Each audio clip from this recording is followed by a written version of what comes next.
Assalamu alaikum. Alhamdulillah, we made it. We were blessed to witness an entire Ramadan, and we were among the fortunate to seek Allah's forgiveness for an entire month. Say Alhamdulillah.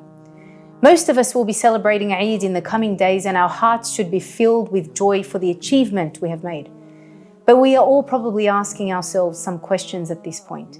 Have I done enough this Ramadan? How can I maintain my religious and social productivity after Ramadan?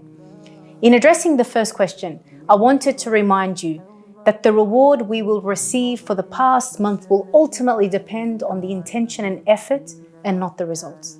Remember, I previously addressed the issue of intention and how we need to ensure that we are constantly aligning our intentions back to Allah subhanahu wa ta'ala in all that we do, so we don't feel bad about the possibility of not achieving what we set out to achieve.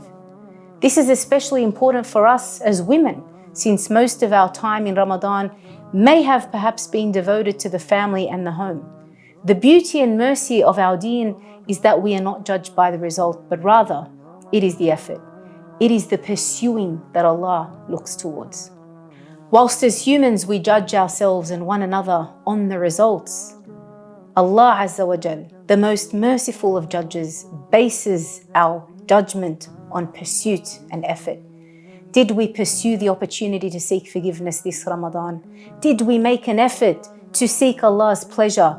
How we did it and the results are insignificant.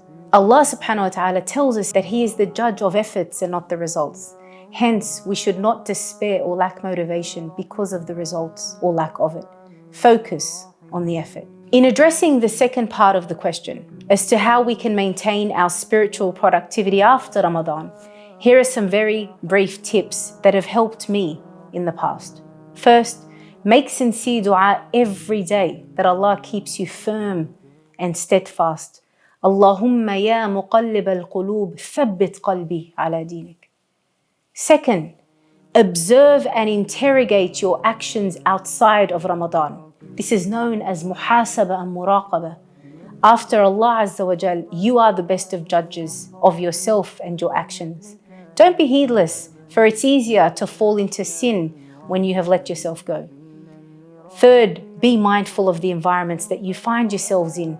Sometimes returning to our daily routine causes us to return to the same environments that bring up unpleasant desires. Try to eliminate and avoid unproductive environments as much as you can. Also, be in the company of good people and commit to a weekly halaqah or study circle.